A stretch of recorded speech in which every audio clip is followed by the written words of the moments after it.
테마주를 알려드리는 방송 주식대학에 오신 여러분 환영합니다. 오늘도 여러분들과 12시부터 50분 생방송으로 함께하도록 하겠습니다. 저는 아나운서 윤지은이고요. 오늘도 오치열 전문가님과 함께하도록 하겠습니다. 간밤 미국 증시는 보합권에서 마무리를 지었습니다. 전강 후 약의 장세를 보여줬는데요. 일단 장 초반 증시 강세를 이끌었던 건 이란의 협상 가능성을 열어둔 트럼프 대통령의 발언, 그리고 올해 두 차례 금리 인하 전망을 유지한 연준의 점도표였습니다. 하지만 간밤 FOMC 회의를 통해서 금리가 4연속 동결이 됐고 관세 불확실성이 4월과 비교했을 때 일부 완화되긴 했으나 여전히 물가에 미칠 영향을 가늠하기 어렵다는 연준의 분석이 이어졌습니다. 이 같은 분석 뒤에 물가 상승에 대한 경계감이 지속되면서 지수가 상승분을 반납해야 했는데요.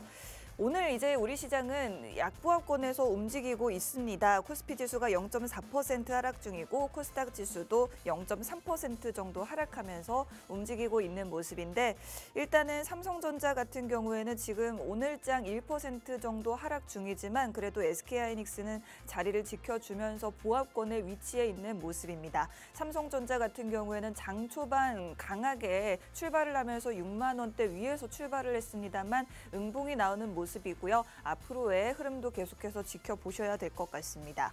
그리고 오늘 장 대부분의 시가총액 상위 종목들 파란불경 가운데 유일하게 빨갛게 빛나고 있는 우리의 네이버, 어제 주가가 18% 가까이 급등을 보였죠. 최근 들어서 네이버와 카카오의 주가가 굉장히 좋은 흐름을 보이고 있고 오늘 장 카카오는 8.5% 급등 중에 있습니다. 지금 네이버와 카카오 52주 신고가를 넘어서 더 상승 흐름을 이어가지고 있는 흐름인데 과연 어떤 이슈가 있었는지도 잠시 후에 짚어보도록 하겠고요. 오늘장 그래도 코스닥 시장에서는 시총 상위 종목들 중에서 제약 바이오 관련주들이 상승 흐름을 타주면서 그나마 상승하고 있는 종목들이 많이 눈에 띄는데요. HLB가 3% 가까이 상승, 파마리서치도 4% 가까이 상승하고 있습니다. 비만치료제 관련주 펩트론도 눈에 띄네요. 과학기술정보통신부가 올해부터 2029년까지 5년간 AI 분야의 총 예산 16조 원 넘게 투입하겠다는 계획을 발표했는데 여기에 대한 기대감이 커지면서 오늘장 네이버와 카카오 등의 주가를 끌어올리고 있는 것으로 보입니다. 계속해서 이어지고 있는 정부의 AI 관련된 정책들, 과연 구체적인 이야기들, 계속해서 어떤 이야기들이 나올 것인지 주목해 보셔야겠습니다. 저희가 오늘도 여러분들께 실질적인 수익을 드릴 수 있는 종목으로 공략주 두 가지 준비해봤는데요. 저희가 여러분들께 안내해드리는 공략주 두 가지는 저희 게시판을 통해서만 안내를 해드리고 있습니다. 팍스 통신망으로 입장을 해주시는 분들께만 쪽집게 종목 두 가지, 종목명과 매수가, 매도 전략까지 공유를 해드리고 있고요. 생방송 보시는 여러분들만을 위해서 입장문을 잠시 동안 열어드리고 있으니 꼭 입장하셔서 도움 받아보시면 좋겠습니다. 통신망 입장 원하시는 분들은 스마트폰에 있는 카메라를 실행하시고 카메라 화면을 QR코드 쪽으로 가깝게 비추기만 하셔도 지금 바로 입장 가능합니다. 저희가 지난 방송을 통해서 소개해드렸던 종목들, 먼저 지난주에는 라운피플이라는 AI 관련주를 소개해드렸고 6.5% 수익 1주1 만에 달성할 수가 있었습니다. 그리고 5월 중순에 보성파워텍과 휴니드라는 종목을 같은 날 공략해드렸는데 각각 원전 관련주 그리고 방산 관련주죠. 20% 가까운 수익 그리고 35% 넘는 수익을 달성했습니다. 다음으로는 또 다른 AI 관련주 5월 8일에 이스트소프트를 공략해드렸고 20% 가까운 상승이 나와줬습니다. 이스트소프트는 최근 들어서도 또 고개를 들 것 같은 모습을 보여주고 있는데 앞으로의 전략도 궁금하시다 하면은 저희 팍스 통신망 입장해 주시는 분들께만 전략을 공유해드리도록 하겠습니다. 다음으로도 또 방산 관련주 굉장히 다양하게 공략을 도와드렸는데 최근에 가장 흐름이 좋았던 종목 중에 하나가 바로 이 종목이었습니다. 풍산은 4월 17일 방송 이후에 27% 가까이 급등이 나와줬는데 보시는 것처럼 저희가 휴니드, 풍산 이렇게 계속해서 방산 관련주를 여러분들께 꾸준히 전략을 도와드리면서 이렇게 기분 좋은 상승을 누리고 있고요. 마지막으로는 원전 관련주 두산에너빌리티 이 종목 또한 역시 저희가 보성파워텍에 앞서서 또 다른 원전 관련주로 대장주 잡아드렸고 두산에너빌리티는 놀랍게도 지금 188%의 수익을 달성 중에 있습니다. 차트로 한번 보시면 일단 라운피플 같은 경우에는 한 주 동안 6.5% 상승 보여주고 있는 종목인데 보셨던 것처럼 저희 공략주들은 오히려 시간이 한 몇 주, 2, 3주 이상 지나고 한 달, 두 달 정도 갔을 때 더 큰 수익이 나는 종목들이 많거든요. 그래서 잠시 후에 일주일 전에 공략했던 이 종목 앞으로 더 갈 수 있을지에 대해서 오치열 전문가님과 이야기 더 나눠보도록 하겠습니다. 다음으로는 원전 관련주 보성파워텍 한 차례 두산에너빌리티 공략해 드림으로써 두 자릿수대 이상의 수익을 보던 때 저희가 또 다른 원전 관련주도 지금 공략하기에 충분하다 말씀드리면서 이렇게 20% 넘게 수익을 안겨드렸습니다. 방산 관련주인 휴니드는 6월 13일 14%가 급등하면서 신고가를 경신했던 방산 관련주였습니다. 중소형주 단으로도 순환매가 이어지면서 저희가 공략해드리는 방산 관련주, 우량주뿐만 아니라 이렇게 중소형주까지도 수익을 쏠쏠하게 챙겨드릴 수가 있었습니다. 다음으로는 이스텔소프트 AI 관련주로서 20% 정도 상승이 나왔는데 보시는 것처럼 6월 18일에 11%가 급등했습니다. 바로 어제였죠. 이렇게 오히려 최근 들어서 흐름이 조금 더 살아나고 있는 종목들도 앞으로의 전략 궁금하시다면 팍스 통신망 통해서 전략 받아보시면 되겠습니다. 다음으로 풍산, 저희가 가장 많은 수익을 내고 있는 종목 중에 하나인데요. 127% 지금 급등이 나와주고 있고 오늘장에도 풍산이 굉장한 급등을 보여주고 있습니다. 역사적인 신고가를 여러 차례 경신을 하고 있는데 이렇게 풍산, 앞으로 방산 관련주는 충분히 차익 실현을 하고 나올 만한 자리가 아닌가 여러분들 생각하실 것 같은데 역시나 이 종목에 대한 AS도 잠시 후에 오치열 전문가님과 함께 해보도록 하겠습니다. 마지막으로 원전 관련주 4월 10일에 공략을 해드렸는데 지금 뭐 두 달 정도 됐습니다만 200% 가까운 수익이 나와줬죠. 차트상으로 보시면 정말 놀랍게도 저희가 완벽한 저점의 공략을 도와드렸습니다. 그렇게 됐기 때문에 이렇게 수익을 극대화하실 수가 있었을 것 같은데 같은 두산에너빌리티 공략하셨던 분들이라도 타점을 다르게 잡으셨다면 이 정도의 수익을 보실 수는 없었을 것 같은데 정말 저희가 다른 어느 방송보다도 가장 수익률이 크지 않을까 생각이 듭니다. 두산에너빌리티도 역시나 신고가 계속해서 연일 다시 쓰고 있는 종목이죠. 아직까지도 풍산 같은 방산주와 원전 관련주 계속해서 흐름이 살아있는 만큼 이런 종목들도 앞으로 어떻게 전략을 세워보면 좋을지 궁금하다 하시는 분들 오늘 방송도 끝까지 시청해 주시고요. 통신망을 통해서 더 많은 도움 받아보실 수 있습니다. 팍스 통신망 입장 원하시는 분들 오늘 생방송 끝나기 전에 입장을 해주셔야 되겠고요. 스마트폰에 기본 카메라 어플 실행하셔서 카메라 화면을 사진 찍을 때처럼 QR코드 쪽으로 가깝게 비추시면 바로 저희 팍스 통신망 입장하셔서 오늘의 쪽집게 종목 2가지 받아가실 수가 있겠습니다. 오늘 체크해야 될 이슈입니다. 미국이 연준이 4연속 금리를 동결하면서 연 4.25%에서 4.50%로 동결이 됐습니다. IM증권에서는 지금까지 4차례 연속으로 금리가 동결됐지만 향후 9월에는 금리 인하가 될 것 같다. 그럴 확률이 높다. 거기에는 여러 가지 근거가 있다라고 이야기를 했는데요. 일단은 연준 내에서도 인사들 간에 벌써부터 이견이 좀 생기고 있다는 점, 누군가는 금리 인하를 얘기하고 있다는 점에서 앞으로 이런 의견들이 더 커질 수 있다는 부분이 첫 번째가 되겠고요. 다음으로는 연준의 역할, 물가를 잡는 것도 중요하지만 고용 둔화를 관리하는 것도 중요하기 때문에 아직까지는 고용이 버텨주고 있지만 이제는 확실하게 부양책을 써서 고용까지도 계속해서 신경을 써야 된다라는 부분이 있겠습니다. 다음으로는 아직까지 역시나 잘 버티고 있지만 관세 부과에 대한 영향이 언제 갑자기 나타날지 모르기 때문에 이런 부분들 실제 소비 둔화로 이어지기 전에 관리를 해야 된다라는 부분에서 금리를 인하할 시점 다가오고 있다라는 뜻이 되겠고요. 다음으로 마지막으로 최근에 유가 상승, 유가가 갑자기 또 급등을 하고 있죠. 중동발 위기 때문인데 여기에 따라 또 인플레이션으로 직결되지 않을까라는 우려가 있긴 하지만 인플레이션으로 이어지기 전에 사실은 이 부분이 우려가 되기 전에 오히려 다른 부분들을 신경 쓰는 게 좋다라는 것이 연준의 판단이 될 것 같습니다.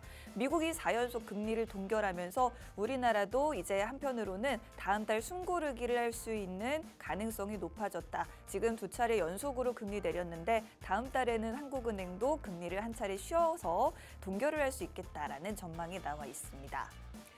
다음으로는 여러분들도 많이들 관심을 가지실 법한 2차 추경안 오늘 국무회의에서 심의 의결될 예정인데 20조 원대 규모가 되겠고요. 가장 여러분들이 또 관심 가지는 부분이 지역화폐와 민생회복지원금이 되겠습니다. 지역화폐 발행에 대한 부분도 여기에 담겨 있고 전 국민에 대해서 민생회복지원금이 계속해서 이 부분이 지급이 되긴 할 텐데 소득 수준에 따라서 차등 지급이 될 것으로 예상이 되고 있습니다. 가장 많이 받는 분의 경우에는 50만 원까지 받을 수가 있다고 하네요. 다음으로는 미국의 존스법 폐지안이 미국 의회에서 발의됐다고 합니다. 이에 따라서 한국의 선박 수출길이 더 열릴 것인지에 대한 기대감을 가지고 있는데 오늘장 일부 또 조선 관련주들도 여전히 강한 흐름을 보여주고 있죠. HD 현대 마린엔진, 태웅, HD 현대 같은 종목들인데 존스법이라는 게 미국 내 항구에서 승객이나 물품을 운송할 때는 미국에서 제조되고 미국인이 소유하고 미국인이 운항하는 선박을 사용하도록 한 것이 바로 이 존스법이 되겠습니다. 이것을 이제 폐지한다라고 했기 때문에 당연히 우리나라 선박 기업들에는 호재가 되겠죠. 대부분의 종목들 하락하고는 있지만 아직까지 조선 관련주들 흐름이 깨지지 않았기 때문에 이런 부분들이 또 다른 호재가 될지도 지켜보셔야겠습니다. 마지막으로 네 가지만 더 짚어보고 끝내보도록 하겠습니다. 아마존 같은 경우에 연내 로보택시 상용화를 예고하면서 벌써 이제 일주일도 남지 않은 테슬라 로보택시 공개 일정과 맞물려서 구글과 3파전을 벌이게 됐습니다. 간밤 테슬라 주가도 소폭으로 또 반등을 해줬는데 과연 이런 로보택시 자율주행 관련 이슈들 우리 시장에도 쭉 영향을 줄 수 있을지 지켜보시면 좋겠고요. 월마트와 아마존이 스테이블 코인 발행에 나섰죠. 이에 따라서 피해를 보는 업종들이 있습니다. 바로 기존의 카드 그리고 결제 대행사들인데 실제로 간밤 비자의 주가가 5% 가까이 하락을 했고 마스터카드 주가는 5% 넘게 급락을 보여줬습니다. 기존의 카드 발행사들은 월마트나 아마존 등 스테이블 코인을 새롭게 발행하는 이런 부분들에 오히려 피해를 볼 수 있다라는 전망 나와 있으니 혹시 우리 시장에서도 비슷한 흐름 있진 않을까 한번 체크해 보시면 좋을 것 같고요. 애플 같은 경우에 드디어 폴더블 폰을 생산을 한다라고 하네요. 올 가을부터 생산을 시작한다고 하는데 아이폰 계속해서 쓰시는 분들 이런 이슈에도 한번 주목해 보시면 좋겠습니다. 그리고 마지막 1분기 국내 건설 공사 실적이 20%가 넘게 급감했다고 합니다. 외환 위기 이후 최대 분기 감소폭이라고 하는데 실제로 지금 최근에는 원전 관련주들과 엮여서 건설주들의 주가가 올라가고는 있지만 이러한 부분들은 약간 악재로 작용할 수 있겠다라고 여러분들이 염두에 두시면 좋겠습니다. 그럼 오늘 제가 짚어드릴 내용들 다 설명해드렸고 많이들 기다리셨을 오치열 전문가님 모시고 다시 돌아오도록 할 테니까요. 채널 고정하시고 1분만 기다려주세요.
주식대학 계속해서 진행해 보도록 하겠습니다. 또 일주일 동안 많이 기다리셨죠? 오치열 전문가님과 인사 나눠보고 오늘장 이야기도 해보겠습니다. 전문가님 반갑습니다.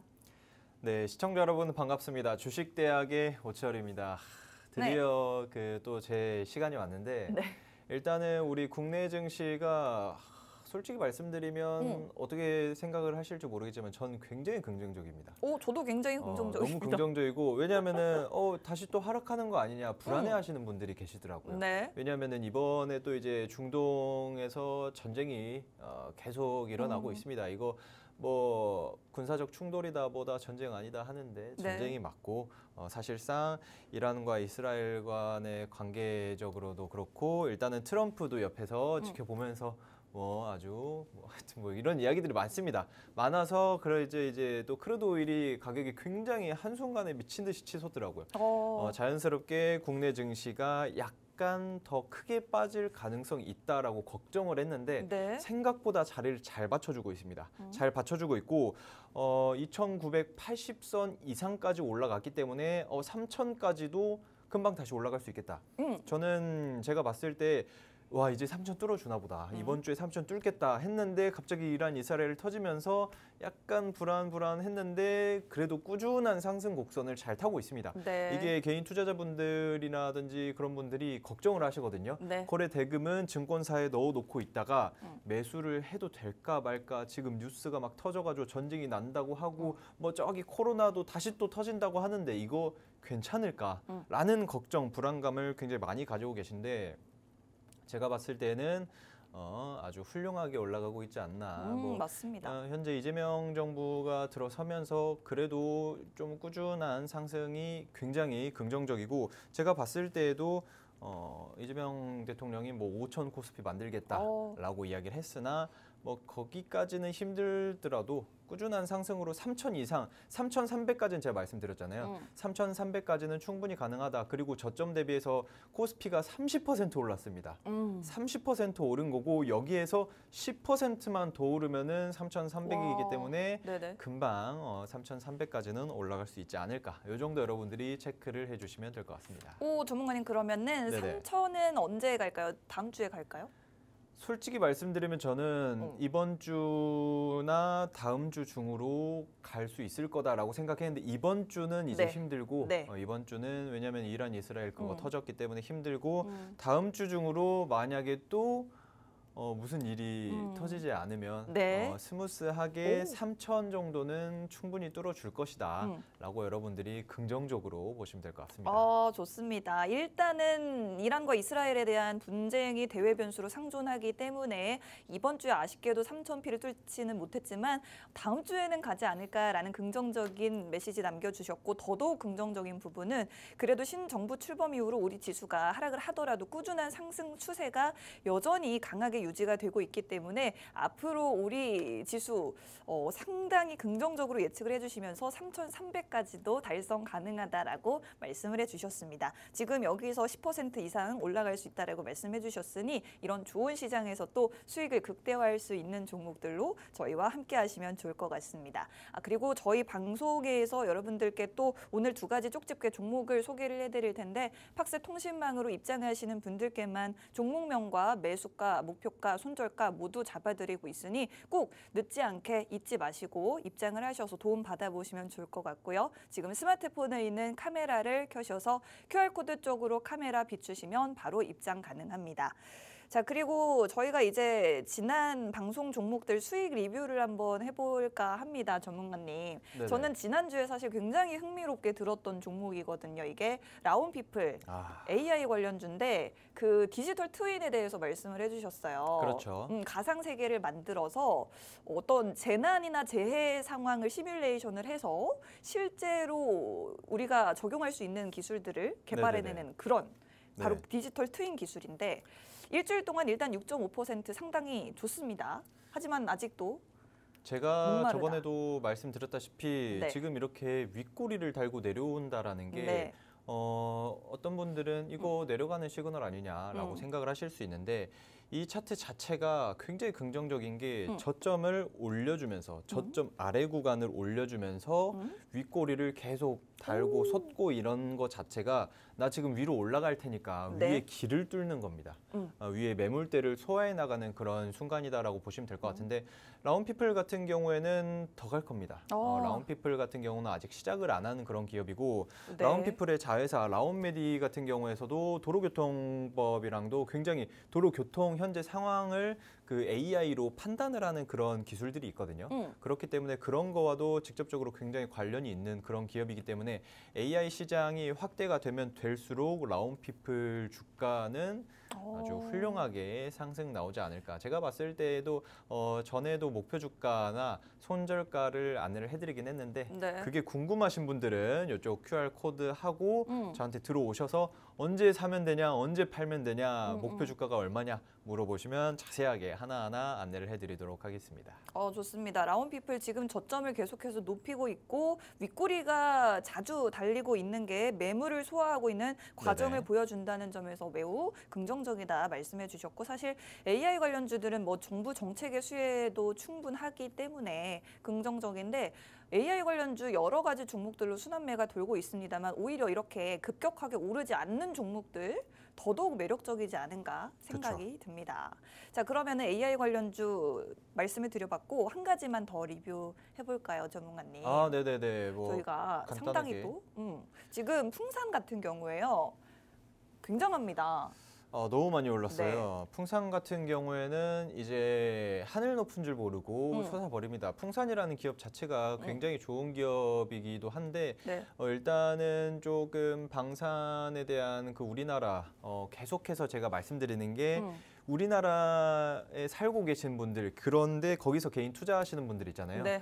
저출산, 방산 이거는 반드시 가져가야 된다. 어. 그런데 여기에서 플러스로 AI 반도체 그리고 또 뭐 하여튼 제가 가끔 말씀드린 거 있으면 원전도 그렇고 요새 이제 좀 담아가야 할 게 많습니다. 이제는 좀 주워가야 할 텐데 풍산 같은 경우도 제대로 된 이슈를 안 받았을 때 네. 이거는 올라가야 된다. 뭐 한화 그룹들이 전반적으로 다 쏘고 있는 반면에 풍산도 충분히 같이 올라갈 수 있는 그런 기술력을 가지고 있는 네. 기업이다. 그렇기 때문에 이제는 진짜 본격적으로 올라갈 것이다 라고 했는데 상당히 오랫동안 지지부진했어요. 네. 그래도 조금씩 저점은 올려줬죠. 네. 라운피플처럼. 네. 지금 차트 자체가 조금씩 꾸준하게 상승을 만들어준다는 것 자체가 언제 솟을지 모른다. 거래량만 튀어준다라고 하면은 이렇게 상한가 2번씩 치고 올라가 줄 수 있는 그런 종목이다. 이렇게 여러분들이 기대를 해주시면 될 것 같은데 그래서 풍산은 언제 팔면 되냐. 네. 궁금하신 분들 또 여기서 이제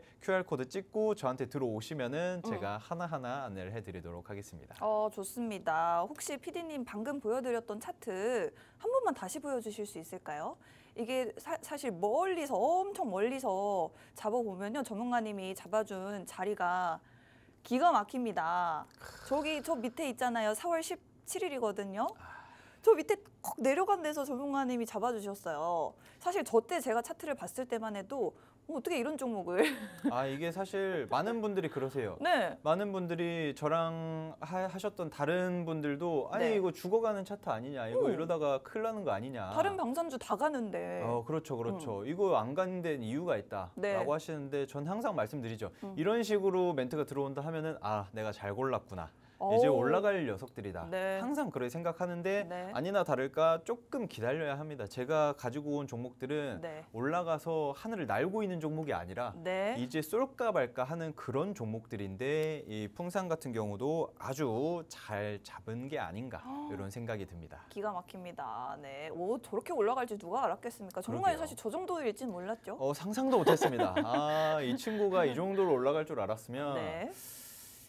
이거 뭐 제가 어쨌든 뭐 여러분들도 큰 돈을 벌면 저에게 아주 행복이 되지 않나 이렇게 생각을 하고 있습니다. 그렇습니다. 여러분들이 돈 버는 게 전문가님 행복이다라는 훈훈한 말씀해 주셨습니다. 아까 전문가님 해주셨던 말 중에 반도체 관련주도 좀 유망하게 보신다라고 얘기를 하신 것 같은데 잠시 후에 공략주도 한번 기대를 해보도록 하겠습니다. 전문가님 그럼 오늘의 쪽집게 종목은 어떤 종목을 준비하셨을까요?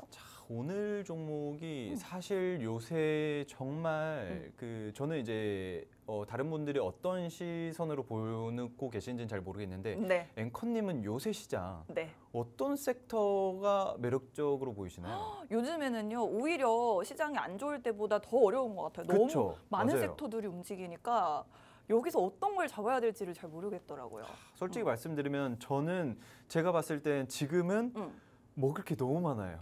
먹을 게 너무 많아서 막 이 종목 저 종목 다 담고 싶은데 네. 여기에서 또 굉장히 중요한 포인트 두 가지가 있는데 뭐죠? 자, 첫 번째는 일단은 현 정부가 그 집권 여당이 된 더불어민주당 그리고 행정 여당이잖아요. 굉장히 이제 그 과반 그 의석을 가지고 있는 네. 그런 여당이 된 더불어민주당이 몇 년 전부터 계속해서 그 대표 발의를 하고자 했던 법안을 발의를 하고자 했던 것들이 있습니다. 그 중에 하나가 바로 스테이블 코인이다. 네. 이게 어떻게 보자면 그 조선시대 때 우리나라 세종대왕께서 업문을 그러니까 훈민정음을 이게 만드셨잖아요. 네. 그걸 왜 만들었냐? 네. 우리나라 사람들이 왜 우리나라 언어가 없냐? 그런 거예요. 근데 스테이블 코인이 지금 더불어민주당이 이야기하는 게 뭐냐면은 네. 왜 원화 스테이블 코인이 없냐? 왜 우리나라 게 없냐? 왜 우리가 달러에 의존한 스테이블 코인 USDC, USDT를 테더랑 뭐 그런 거를 네. 의존을 해야 되냐? 네. 더 이상 우리 의존을 하면 안 된다. 우리 거 스스로 만들어야 된다. 아니 이렇게 들으니까 네, 어마어마하죠. 설득력이 확 생기는데요. 왜냐하면은 네. 그 많은 분들이 그걸 잘 못 생각하고 잘못 생각하고 계시는 게 뭐냐면은 네. 달러 스테이블 코인 해도 뭐 똑같이 상관없는 거 아니야? 라고 생각을 하실 수 있는데 네네. 달러의 변동에 따라서 우리 경제 가치가 죽거나 살 수가 있어요. 그거에 따라서는 네. 굉장히 큰 리스크가 있기 때문에 네. 그거를 어느 정도 보완을 하자는 의미에서 원화 스테이블 코인이 필수적이다라고 네. 이야기를 하는데 그렇기 때문에 스테이블 코인 시장이 굉장히 커질 것이다. 이 스테이블 코인이 뭐냐라고 아직 하시는 분들이 계실 수도 있어서 그 간단히 좀 설명을 드리자면 네. 한마디로 가상화폐입니다. 가상화폐. 가상화폐인데 이게 암호화폐인데 법정화폐 우리나라 원화라든지 달러라든지 뭐 위안화라든지 엔화라든지 이런 거와 똑같이 가격을 1대1로 맞춰서 움직이지 않는 거의 변동성이 스테이블한 그런 스테이블 코인이다라고 생각을 해주시면 될 것 같은데 그래서 암호화폐냐 뭐 이거 가상자산은 이거 위험한 거 아니냐 네. 뭐 코인은 갑자기 떡상하고 떡락하고 이런 것처럼 변동성이 너무 큰 거 아니냐라고 생각을 하실 수 있는데 그런 거를 최소화해가지고 원화 가격이랑 1대1로 맞춰놓은 게 똑같이 우리나라 1,000원이 이게 스테이블 코인이 만들어서 1,000원 가치를 할 수 있는 것처럼 똑같이 만드는 겁니다. USDC, USDT 같은 경우, 테더 같은 경우도 달러랑 똑같은 가격을 형성을 하고 있잖아요. 네. 그런 것처럼 우리나라 원화 스테이블 코인을 반드시 만들어야 한다라고 한 게 현재 이재명 정부 공약이었습니다. 네. 스테이블 코인 공약이었고 그래서 지금 현재에서도 그 지난 10일 더불어민주당 민병덕 의원이 그 디지털 자산 기본법 발의를 했습니다. 네. 이게 통과가 돼가지고 실질적으로 시행을 되기까지는 약간 시간이 걸릴 수밖에 없어요. 그게 하반기 중에는 반드시 모든 거를 통과를 해가지고 법 발의를 하겠다라고 이야기를 한 상태입니다. 뭐 개정, 제정 다 해가지고 최대한 우리 원화 스테이블 코인을 만들어야 한다라고 이야기를 하고 있는 그런 상황이기 때문에 여러분들은 이걸 방송 보고 계시는 분들도 스테이블 코인, 뭐 암호화폐 이런 것처럼 위험한 거 아니냐라고 걱정을 하시는 분들이 꽤 계실 수 있거든요. 그런데 이 스테이블 코인과 그거랑은 전혀 별개이기 때문에 여러분들이 보시면서 그러면 스테이블 코인 이 가상자산 이것도 우리나라 현재 이재명 정부의 공약이기 때문에 집중을 해 주셔야 됩니다. 개인 투자자분들도 지금 현재 차트가 막 올라가는 그런 종목들이 많이 있잖아요. 네. 그런 녀석들. 그리고 뭐 저번에 제가 안내를 해드렸던 제로투세븐이라든지 아가방 컴퍼니라든지 저출산 공약처럼 솔직히 말씀드리면 그 저출산 공약은 정말 노력을 해서 돈을 퍼 부어야 네. 그 관련주들이 이제는 움직이잖아요. 이제 그것도 좀 내성이 생겨가지고 웬만하면 크게 잘 안 움직이더라고요. 맞아요. 그런데 이제 스테이블 코인 같은 경우에는 그런 변동성을 공약을 한번 내걸기만 하고 이제 그 법 발의를 한다라는 식의 이야기만 하면은 굉장히 큰 슈팅이 나올 것이다. 이 정도 여러분들 일단 체크를 해주시면 될 것 같습니다. 자, 그렇습니다. 민주당이 이전부터 법제화를 하고 싶어 했던 게 바로 이 스테이블 코인이다라고 말씀해 주셨는데 사실 저는 전문가님 서두에 설득을 확 시켜 주셨어요. 이제 뭐 세종대왕이 훈민정음을 창제하실 때처럼 우리나라가 우리 뭐 언어도 있고 우리 화폐도 있는데 이 스테이블 코인 지금 달러화에 고정된 스테이블 코인도 발행이 된다는데 우리도 우리만의 스테이블 코인 원화 가치에 고정이 된 스테이블 코인을 가져야만 된다. 지금 최근에 또 정부 정책으로 밀고 있는 게 또 소버린 AI가 아니겠습니까? 어떤 국가가 주도하고 자주성을 지닌 그런 기술들을 가져야 된다라는 게 핵심인 것 같은데 바로 소버린 AI가 코인 시장으로 가면은 스테이블 코인이 될 것 같습니다. 지금 이 스테이블 코인 관련해서 굉장히 핫한 이유가 있을 것 같아요. 그런데 사실 전문가님 저는 약간 궁금한 부분이 예를 들어서 가상화폐가 앞으로 유망하다라고 하면은 우리가 뭐 비트코인 관련주, 우리 기술 투자 여러 가지 종목들이 있는데 사실은 그런 종목들이 막 이게 진짜 직접적인 수혜를 보는지 잘 모르겠다. 그냥 비트코인에 투자를 하면 되지 않느냐라고 생각을 하시잖아요. 그렇죠. 스테이블 코인도 마찬가지로 스테이블 코인이 앞으로 법제화가 되고 앞으로 뭐 잘 나갈 건 알겠는데 정말 우리가 시장에서 공략하려는 이 종목이 진짜 수혜주가 맞느냐 이런 부분이 좀 궁금합니다. 정말 수혜주가 맞는지 궁금하실 텐데 말씀드리겠습니다. 자, 관련 수혜주들이 이미 올랐어요. 네. 차트를 한번 보고 넘어가자면 스테이블 코인 관련주들이 지금 어마어마하게 공개가 됐는데 이제 나옵니다. 차트가 어마어마하게 상승 나왔는데 보통 못 가면은 100%입니다. 보통 못 간 종목들이 한 80%에서 100% 올라갑니다. 와. 이게 한 3,000원 하던 종목들이 한 6,000원, 7,000원 이렇게 올라가고 네. 한 5,000원 한 종목이 좀 한 3만 원까지 가고 뭐 많게 가면 한 6배 가는 그런 어마어마한 그런 현상인데 지금 보시면은 아시겠지만 이 종목들이 뭐냐 뭐 다날이라든지 IT센 글로벌이라든지 왼쪽이 다날이고 오른쪽이 IT센 글로벌입니다. 네. 시원하게 알려드려요. 그런데 네. 왜 알려드리냐? 더 올라갈 수 있습니다. 두 종목 모두 추가 상승도 가능해요. 왜냐하면 디지털 자산법이 발의가 정확하게 다 끝난 게 아니기 때문에 네. 추가 상승도 가능합니다. 하지만 이미 올라간 종목들보다 제가 가지고 온 덜 올라간 혹은 아직 안 올라간 종목을 가져가는 게 낫지 않나. 제가 가지고 온 종목들이 그러면은 수혜를 덜 받는 게 아니냐. 이거 불안하다. 제가 가지고 온 종목도 저번에 풍산처럼 이거 뭐 안 올라가는 거 아니냐라고 생각을 하실 수 있어요. 하지만 뒤늦게 슈팅이 나올 수 있는 종목들이 반드시 있습니다. 자, 한번 말씀을 드리자면 네. 이 회사 같은 경우 제가 오늘 가지고 온 동사 같은 경우 스테이블 코인의 유통사가 될 겁니다. 왜냐하면은 지금 보시면은 그 IT센 글로벌이 오른쪽 차트라고 말씀드렸잖아요. 6배 오른 거. 네. 그러면은 저기 아래 보시면은 제가 가지고 온 게 있어요. 저 아래 보시면 유통에 글씨가 작아서 잘 안 보이실 텐데 제가 말씀드릴게요. 유통에 IT센 글로벌이 있습니다. 센골드 유통을 해가지고 이미 그 플랫폼을 만들어진 상태예요. 그런데 그 IT센 글로벌이 그렇기 때문에 큰 슈팅이 나왔어요. 네. 6배가 올랐죠. 그런데 제가 가지고 온 종목이 IT센 글로벌 바로 위에 있는 바로 위에 있는 제가 공개가 다 됐어요. 네. 여러분들 궁금해하실까봐 잘 안 보이실 수도 있는데 다 공개를 해드렸습니다. 일부러 작게 거기에서 해서 가져오셨네요. 작게 가지고 왔는데 네. 제가 사실 가렸었는데 안 가려져 있네요. 자, 어쨌든 자 보신 분들은 아주 굿이죠. 보신 분들은 땡 잡으신 겁니다. 자, 일단은 유통사가 IT센 글로벌과 제가 가지고 온 회사 두 회사가 될 것이다 라고 이야기를 합니다. 왜냐하면 유통을 할 수 있을 만한 기술력을 이미 보유하고 있어요. 전문가님 잠시만요. 네. 이거 안 하면 안 돼요? 왜요? 제가 사고 싶어요.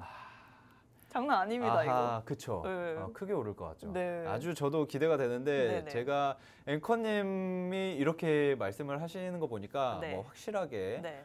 크게 오를 것 같은데 일단 이 기업이 뭐 엑스플라 뭐 다 말씀드립니다. 그건 또 뭐예요? 엑스플라 같은 경우에는 네. 코인이라든지 토큰을 유통하는 그 플랫폼입니다. 그러니까 한마디로 뭐 많은 분들이 녹색창 네이버는 검색 엔진 이런 것처럼 검색 엔진 운영 체제잖아요. 그런데 이거 같은 경우에는 그 블록체인 토큰과 뭐 이런 것들을 거래를 할 수 있는 유통을 할 수 있는 유통 플랫폼입니다. OS예요. 엑스플라 같은 경우는. 네. 그래서 이거를 이미 만들어서 네. 서비스를 하고 있어요. 서비스 유통을 하고 있기 때문에 네. 그래서 우리나라에서 원화 스테이블 코인을 발행을 하게 되면은 누가 유통을 하냐? 바로 IT센 글로벌과 제가 가지고 온 종목인데 그러면은 제가 가지고 온 종목도 네. IT센 글로벌처럼 이미 가버린 거 아니냐. 그러니까요. 이미 한 6배 올라가 버린 거 아니냐. 6배, 그러니까. 600% 올라가 버린 거 아니냐. 네. 라고 생각을 하실 수 있는데 자, 오늘의 제가 가지고 온 일부 종목 차트를 한번 보겠습니다. 차트가 어마어마합니다. 지금 보시면은 네. 안 올랐어요. 안 올랐어요? 솔직히 말씀드리면 저번에 상한가 한번 나왔거든요. 그게 뭐 안 오른 거예요? 그 저점 대비 상한가 한 번 나왔는데 네. 다른 기업은 600% 오르는데 네. 이거 한 30% 올랐습니다. 30%밖에 안 올랐다? 오르다 말았어요. 오르다 말았다. 이제 응아를 하다 만 느낌이죠. 이게 제대로 지금 시원하게. 점심시간이에요, 전문가님. 아 죄송합니다. 네. 점심시간이구나. 죄송합니다. 제가 밥을 늦게 먹어가지고 네. 죄송합니다. 이게 시원하게 운동을 한번 그 헬스장 가서 운동을 해야 되는데 준비 운동 지금 하고 있는 겁니다. 준비 운동 하고 있는 상태다. 이거 같은 경우에는 또 왜 이렇게 슈팅이 안 나왔냐? 이유가 또 있어요. 더 호재입니다. 왜요? 지주사예요. 홀딩 지주사인데 지주사 뒤에 홀딩스 많이 붙으니까. 그렇죠. 네. 지주사인데 이 지주사가 왜 오히려 더 매력적이냐? 이재명 정부 공약 중에 지금 현재 거래소 방문해가지고 또 무슨 이야기를 하냐? 지주사들 자사주 소각 좀 해라. 이렇게 이야기를 했잖아요. 자사주 소각하면 어차피 가격이 오를 거예요. 이렇게 가격이 오를 호재가 있는데 여기에다 원화 스테이블 코인 그 이슈까지 그걸 유통을 할 수 있는 그런 기술력을 가지고 있는 종목이다. 게임 끝났습니다.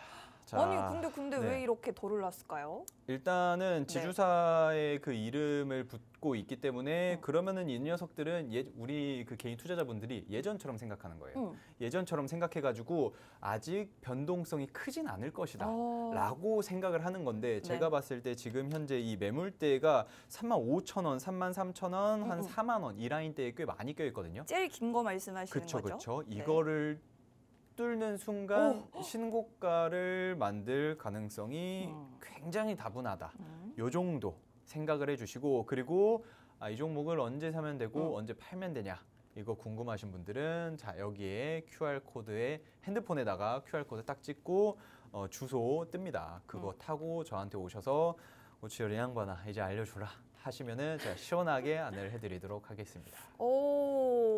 그렇습니다. 일단은 스테이블 코인 관련돼서는 왜 갈 수밖에 없는지 여러분들 더 잘 아실 것 같아요. 국내 정책적인 이슈뿐만 아니라 미국에서도 최근에 계속해서 입법이 진행이 되고 있죠. 이제 관련된 법안이 상원을 통과하고 이제 하원 통과를 기다리고 있는데 지니어스 법안이요.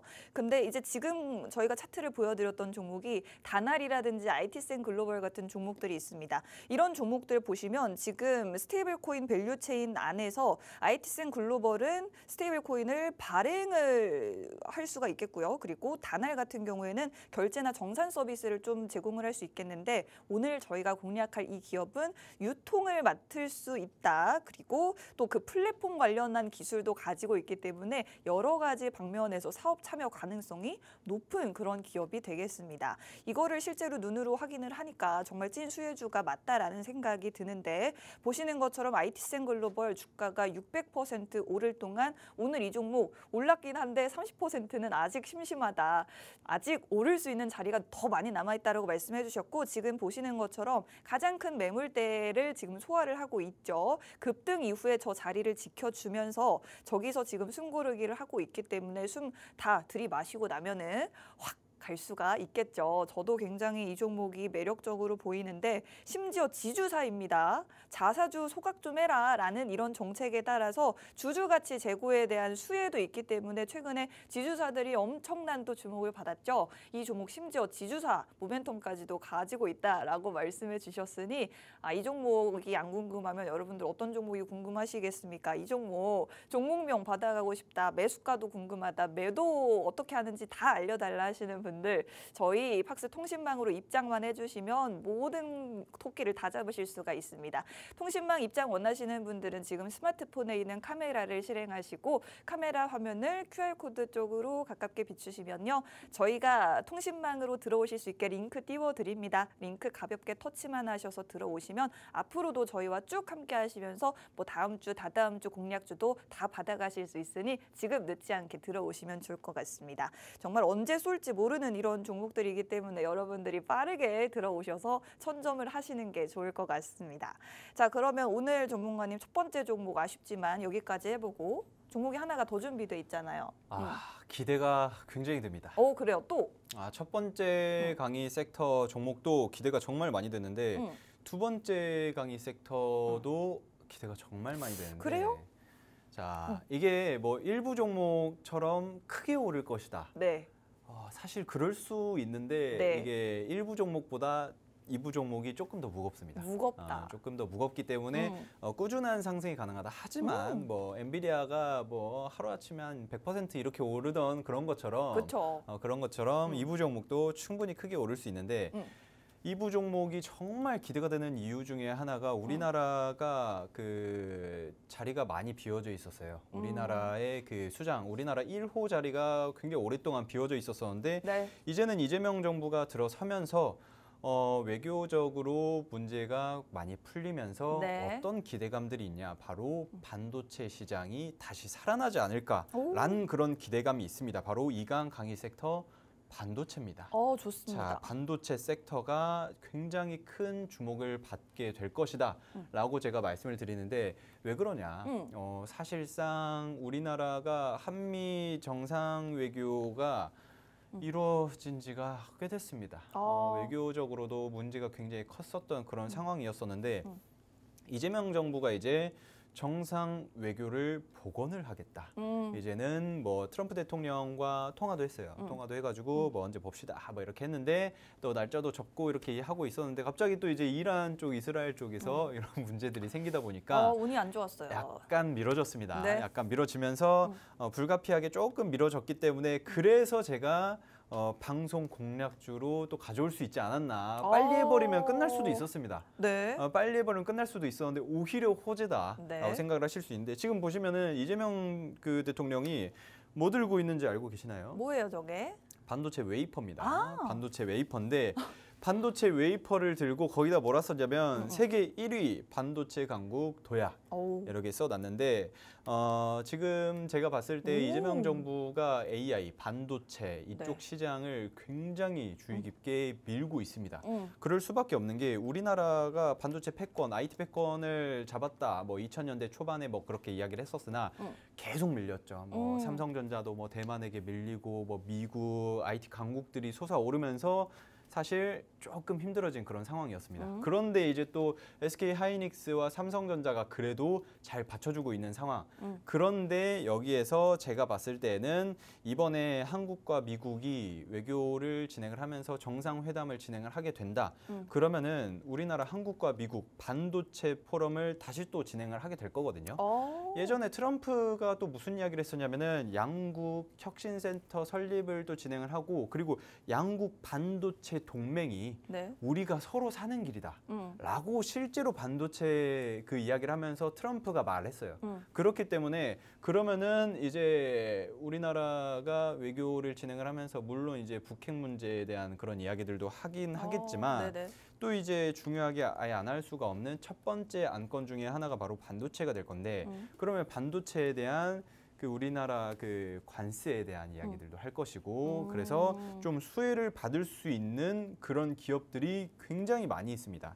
일단 여러분들이 봤을 때 제가 오늘 가지고 온 2부 종목이 원래 SK 하이닉스에다가 납품을 하는 그런 회사였었는데 아직도 납품을 하긴 합니다. 납품을 앵커님 뭐 마음에 드시나요 벌써 SK 하이닉스? 네, 왜냐면 사실 상대적으로 삼성전자는 못 가고 있는데 SK 하이닉스 엄청 잘 가잖아요. SK 하이닉스가 이제 대장이죠. 완전 왕으로 군림을 하고 그러고 있는데 일단은 현재 제가 오늘 가지고 온 종목 같은 경우에는 그 반도체를 만들기 위해서 필수적인 장비들을 생산을 하고 있는 기업이에요. 어떤 장비일까요?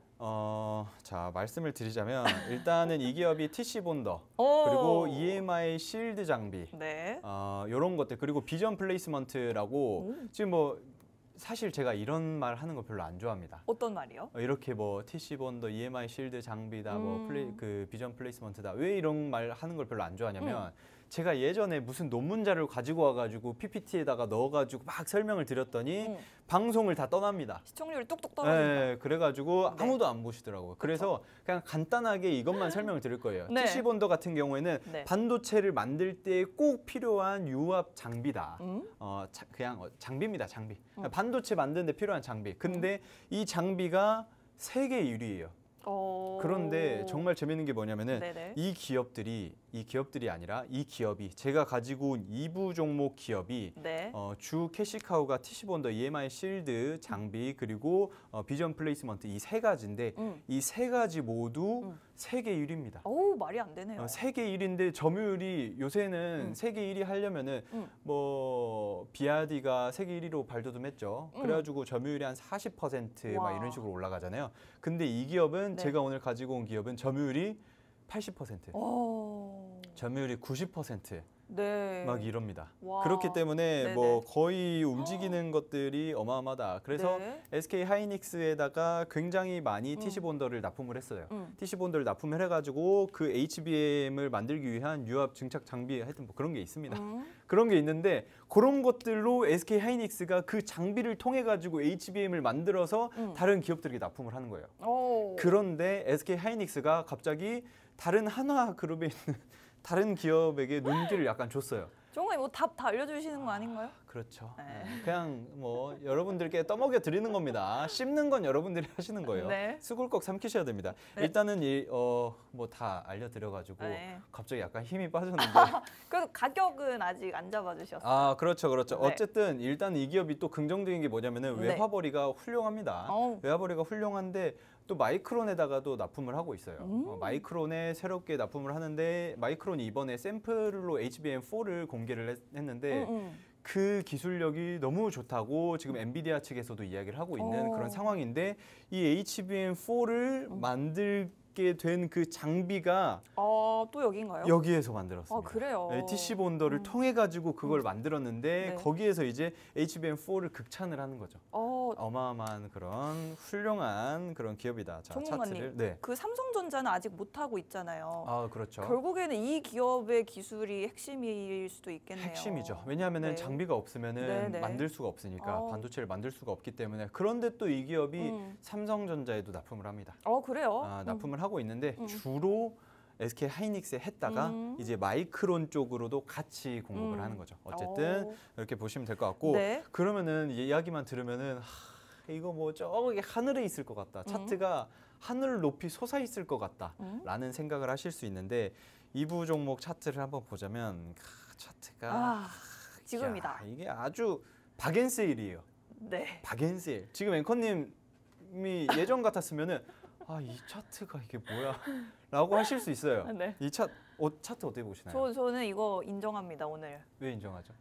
지금 딱 보기에 너무 좋아 보이고요. 네. 이번에는 아니 지금 사도 네. 사실은 안전할 것 같다. 저기서 뭐 이렇게 꼬꾸라질 것 같진 않거든요. 그래요? 네. 좋습니다. 아니에요? 저 이제 뭐 사람마다 다르니까 이러다가 갑자기 다음 주에 꼬꾸라질 수도 있어요. 왜 왜냐면은 그러세요, 정말? 모르니까. 네. 내일 제가 미래에서 온 건 아니니까. 하지만 제가 봤을 때는 네. 굉장히 긍정적이다. 네. 왜냐하면은 그 4월 초부터 꾸준한 상승을 해줬어요. 그때부터 거래량도 꾸준하게 축적이 되고 있거든요. 네. 그리고 굉장히 긍정적인 한미 외교가 정상화가 되기만 한다면은 이 기업 이름 회사 자체부터도 일단 호재입니다.